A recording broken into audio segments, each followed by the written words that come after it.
everybody, and welcome to our first in the series of Food with the First Lady, Small Steps to a Healthier You. For the past 2 years, I have been making sourdough bread, and that's what I'm going to share with you guys today. I'm excited to do this, very, very excited, because I love making sourdough bread. Now, this is not the sweet sourdough bread that many have come to think of as sourdough bread. This is a fermented bread, much like what some people refer to as San Francisco sourdough bread or French bread or something like that. It's very healthy, and everything that we're using is organic, and this bread only consists of flour, water, and a little bit of salt, and that is it. So I'm going to take you through the steps. Now, there are 5 steps, so we'll do each one individually. And, of course, time elapses between each, but I'll try to explain how that works. It's really a 2-day process to make sourdough bread because it's fermented. Now, because it's fermented, it means it has probiotic properties, and it's great for your gut health. You can look up sourdough and see all the benefits of it, and that and other fermented foods are so great for you. But this is what we eat at our house now, and we love it, especially with toast. So anyway, here it is. The first thing we do is we will take our starter. Now let's talk about that a minute. I made this starter from scratch.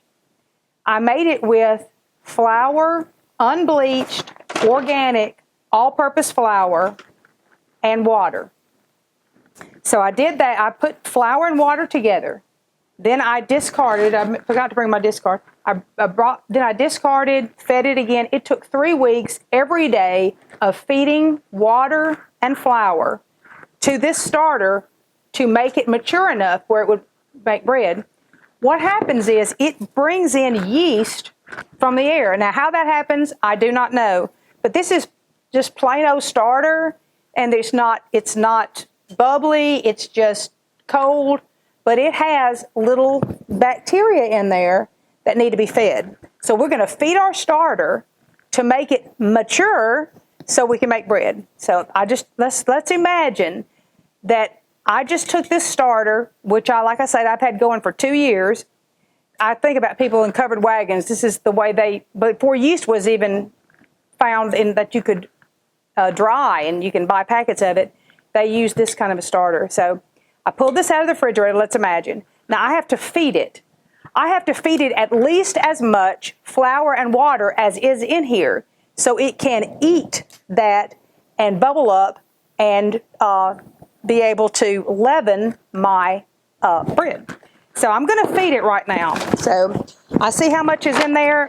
Now, there are lots of videos on social media or online telling you there's a 1-to-1 ratio. In other words, I could measure this and say, okay, that's 20 grams. So I'm going to add 20 grams of flour and 20 grams of water, so on and so forth. I don't do that.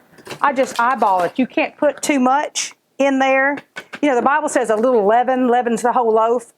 A little leaven, this is leaven, the starter's leaven, leavens a lot. You just have to let it rise longer. I use filtered water.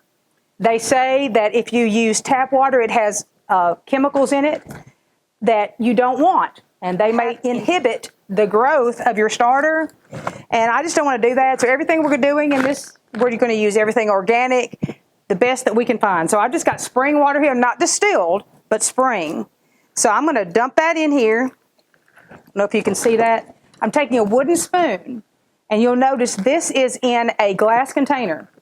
According to what I understand, natural materials are what you should use. That's what's best. This is natural wood. This is natural glass and ceramic. So that's all we're going to be using to make this bread.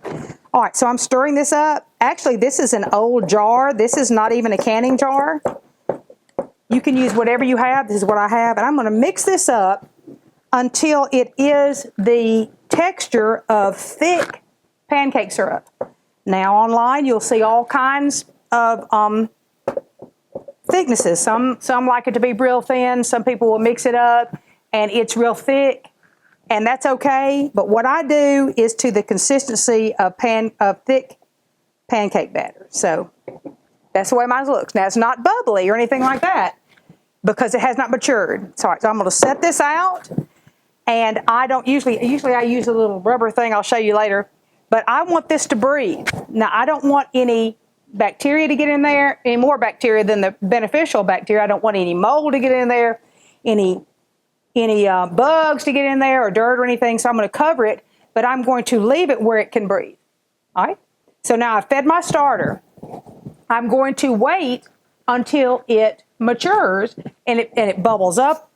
It may double, it may not, and it's bubbly on the top. And then I will mix my dough. So that's the end of the first session. I fed my starter. Let's move on now to making the dough.